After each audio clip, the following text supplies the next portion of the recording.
Welcome back to Cards and Comics. Today I have a very special vintage card mail day. Very diverse, a lot of cool cards. Vintage cards is my first love, even though I do some other kind of collecting in mail days. I always love it when it's a vintage mail day. So today we start with football. Here we go. 62 tops. Hugh McElhaney, Hall of Famer. And again, 62 tops are very similar in just structure to some 71 just because of the black border, I guess. But a lot of people love the 62 top set just because of that, black border. Very tough to grade. PSA 8s are very rare. You can see the back right here. And again, I just love this set. I'm very happy I'm able to get any card from the set in a PSA 8. And again, it's not on the card. It's like the sleeve that's right there. So I was looking at it, I'm like, that looks weird. But no, it's just part of the actual plastic sleeve that's on the card. There you go, 62 tops, Hugh McElhaney PSA 8. I don't have very many PSA 8s from that set, so I'm very happy. I used to have a Jim Brown 7. I wish I never got rid of it. But speaking of Jim Brown, here we go. 65, Philadelphia, Jim Brown, SGC 7. Love this card. Again, I'm going to look at this card over. It's a little off center, top to bottom, and it's got a slight angle cut on top. It's really slight. And I'm going to measure it and see if I can maybe get this sent off to PSA. I think it's really nice. You can see not a lot of chipping. This red back is very easy to chip. You can see that one little corner there has a little bit of a ding. I don't know. I might keep it in this holder. I might send it to PSA. Who knows? We'll see what I do. But I like it. It's a very packed fresh card. It's got a ton of gloss, ton of color. You can kind of see it right there. Some of that gloss and color. So it's a very packed fresh card. It's a lot of center top to bottom. But I like Jim Brown, and I'm just kind of stacking Jim Browns right now. Next up is a hockey card. So sometimes I have hockey on this channel. Not known to be a hockey collector, but I love this one player quite a bit, and that's Jacques Plante. Now,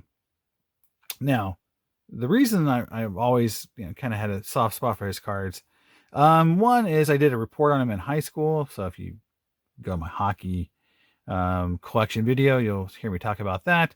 But I also like the design of hockey cards from this era. I mean, that's just a cool design with the logo in the background. I mean, heck, we just got refractors now that have that same kind of concept, right?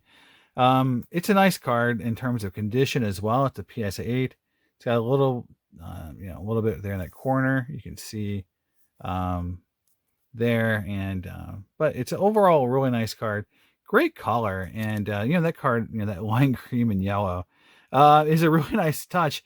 Because, you might want to use the team colors. No, we're going to go green and yellow and make it really, really vibrant. And you can see the back on these cards. And again, you can see that there's a PSA authentication. And you got that kind of, I think, rub off. Or I think maybe you're supposed to rub that off. Or you can kind of put under light and see the cartoon, answer there. Rub cartoon with penny. So again, if you rubbed it with a penny, these cards don't grade well. So that's another reason why these Parkhurst may not grade as much, is because of that rub off. So really nice Hall of Fame PSA 8, 61 Parkhurst Jacques Plante. Next up is a 53 Bowman color, probably one of the most beautiful sets of all time.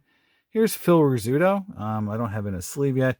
The holder is a little scratched up, so I may, eventually get this kind of card in a new holder. It's a very nice 6. I'm going to say that because it's centered, and centering on this set makes a world of difference on eye appeal. It's got that, see that blue line there. I think that's a printer's line when this card was cut. So it is what it is. It's a 6. It's not a 7 or an 8. So I got it for a good price. And again, it displays very nicely. Hall of Famers from the Yankees, are so easy for them to sell in New York. You can see that corner right there. There's your big problem right there for that card to be a 6. Again, that's why it's a 6. I think, and then see, that's something I always tell people about these PSA holders is that shadow. It makes that card almost look like it's curled. But then when you look at the regular white, it's not curled. It's just the shadow. So I pulled that out of the shadow. You can see that ding corner there. There we go. Phil Rizzuto, 53 Bowman. A beautiful card. it's just fun to get Hall of Famers from this set in any real nice condition. And again, a 6 is a really nice condition for this card. There you go. What did Phil bat that year? He hit 267, or sorry, 254 with 2 home runs. And again, he was not known to be a big stick. You didn't really need to be when you had the players on that team like Mantle, who were definitely a big stick. Next up is a card I really have enjoyed. I've had it before, and now I have it again. I kind of sold some cards, and now I have it back. But here is a 57 Roy Campanella PSA 8. There you go. Very nicely centered copy of this card. Just got it in. You can see it's a little on the, hold on, my camera is doing weird stuff. You can see that little bit on the top left, and it's a little top centered, but it's still a nice card. And I think that centering doesn't look really that bad when you see it from this angle here. It's just hard to find cards perfectly centered. This one is a little top to bottom, but it still presents really nicely, and it's got some nice color and gloss. You can see it right there. Nice card. And let's see what Mr. Campanella, he only hit 219 that year, after hitting 318 the year before. So he may have been injured that year. I have to really read on that, what was going on. But, still Hall of Famer and a really cool card. And 57s are very, very, very popular. And a Dodger makes it even more. Next up is a kind of a cool card. I've owned this card a few times, but currently don't have it. And it is the American League Home Run Leaders card from 62, which happens to show the Maris at 61, and then you see Mantle at 54. So it's the Home Run Leaders card from 62 showing Maris with his Babe Ruth breaking 61 home runs. A lot of people, at one time, this was the most valuable league leader card of all time. I'm not sure it's still the case. I know like the Clemente, Aaron and Mays card definitely has caught up a little bit to it in price. I think a lot of it's just because Maris is no longer the home run leader or a Hall of Famer. So that probably factors a little bit into it. This one's off center a little bit. So again, I bought it really for bulk, cards to have for vintage cards. So again, I'm in New York territory. Cards like this do well. Even a card like this, it's a little off center. I bought it, really just to go to card shows and have it in my display case because people love these, love the Yankees and love cards like this. So it's a card for me to really, didn't mean to hit the camera there, to bring with me to card shows. And there you go. That is the other readers on the back there. All right, next up is a 65. And again, the 65 set is one of those sets that I always have loved, but I've never, always kind of very cautious with it because it's got a very high pop count. So I'm a little nervous about overpaying for 65s just because you see them so often. But people love them, and that's why they sell really well. But, I've always tried to get the other years a little more rare for certain players before I pick up the 65 just because I know they're so much easier to get. Now, this is Al Kaline. This is a 7.5. Really nice card. And we'll look at the back here because 65s, you really got to look at the back to really see how good the card is. Some good color, some good gloss. Presents very nicely. It's a 7.5. So obviously this is a card I may look at popping and sending to PSA. Let's look at the back. Top edge looks pretty good. A little bit. Some chipping there. Corners look good. A little whitening on that corner. And, so I don't think I see anything majorly wrong with it. Again, it might grade a 7. Would it grade an 8? With that a little bit of white there. I don't know. That's why you send them into the experts and you see a little tip there.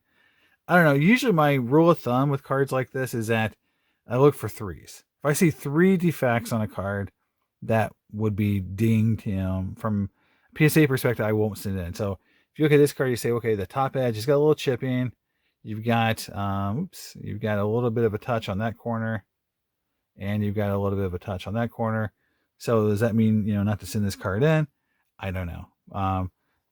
But it definitely is a card that I would consider because the front of it is very nice. And PSA does do some things for cards, on the idea of eye appeal. If the card has really good eye appeal, I have seen them overlook back issues to give the card a higher grade because it presented itself so nicely. Next up is another SGC card. It's a 68 Tom Seaver. This is one of my favorite cards of all time, just because I think that the 68 Tom Seaver, it's from a set that's somewhat easy to get, and so a lot of people just kind of overlook it. But it's a second year card, and 68s are notorious for looking great on the front and having damage that you can only see on the back. But again, I don't care if this card crosses over just straight to a 7. And looking at the back, I'm just kind of seeing there's a really, really bad corner somewhere that's hidden. That corner's got a little bit of a ding, and then trying to get that. So I actually think this card is pretty clean. Honestly, I don't see anything majorly wrong with this card. So this is definitely a candidate to be crossed over to PSA. Whereas the 7.5 here, I saw some more corner damage than I see on this card. But these cards are notorious for hiding damage. And you really have to look at this with maybe under bigger magnification, or just, when you pop it out, really look at it before you send it in. But this is definitely a card that I would consider. And it's one of my favorite cards. It's off center a little bit. I still think it's within the tolerances, but I would need to measure it just to be sure. But I still think it could 8. Now, a lot of people will be like, well, it's off center, so even if it 8s, it's not going to be a high end 8. But I still think, given the technical side of the back and how good the corners look, it has a shot. And even if it crosses over as a 7, it's still worth probably my time. All right, I have 2 more cards, then my big card. So those are kind of like the 60s and 50s cards that I like, but I have one really, really big card. But before that, I've got 2 kind of smaller cards that I just picked up because I thought they went pretty cheap. One is a 72 Thurman Munson. Again, I'm in the New York area, so I carry a volume of Yankees cards like Thurman Munson, PSA 8. It's a very economical card to get. Still early in his career. And I've had 0 problems selling Thurman Munson cards in the state of New York. So I figured this card would be a good card to have with me at a show. Next up is a Fergie Jenkins. And again, the Nationals of Chicago. So my advice to you is stock up on some Cubs Hall of Famers. My advice is pick up Ron Santo. Ron Santo sells tremendously well in Chicago.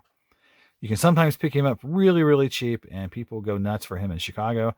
Believe me, I've sold out. I've been to Chicago before and literally sold every Ron Santo card I brought with me. And just people kept asking for more. So I would just say, Cubby cards like this do sometimes bring a premium in Chicago. It's maybe not a bad idea to spend 30 or 40 bucks on some of these cards, because some of these cards go pretty cheap. Again, Fergie Jenkins is a pretty tremendous Hall of Famer. He won 24 games that year with 2.77 ERA. And so that's even post-mound adjustment. So he was pretty dominant for a lot of years. Not a lot of people, think of him as a top-tier Hall of Famer, but he was definitely very good for a long time. Now, my best card from the entire Vintage Mail Day is a card that I've always loved. It's from a set that, I think, top 5 sets of all time. In my opinion, for Vintage, it's a 53 Topps Yogi Berra. This is 7.5. So again, you know how much I love half grades, because I feel like they give you some bang for your buck. But here we go. We'll start here in the red. So that's really clean in the red. Going up through here, it's just a clean card. It really is a clean 53 Yogi Berra. It's hard to really imagine 8s that can be that much better, to where you're going to spend a heck of a lot of money on an 8. Again, there's that shadow that you got to watch on these cards. That's not really there. That's not a curl. That's just a shadow from the holder. Again, I'm looking at the corners on the back. I don't see anything majorly wrong with this card, even in the red there where you can get some chipping. Yeah, I think this card is just really nice. Really nice card. And again, could PSA given this an 8 on a good day? I'm sure they could have. So is it one of those cards that's worth popping and sending over and over? I don't have this card, so it's going in just the PC. So I will probably let someone else make that decision. Again, I do crossover SGC cards, but I very rarely pop PSA cards unless I just know 100% like the card's super undergraded. And again, this is, am I chasing half a grade on this card? I don't know. If I pop it open, I might see an issue that, I'm like, oh, well, that's why it's not an 8. So we'll take a look at it. But I think it's a beautiful card. I mean, I love it. I like the fact that it's a little undervalued, being a half grade below an 8. So I was able to pick it up at a cheaper price than normal than what A would sell for. So very happy to have it. So that's it. That's the big mail day. I think this is definitely the best card of the mail day for me.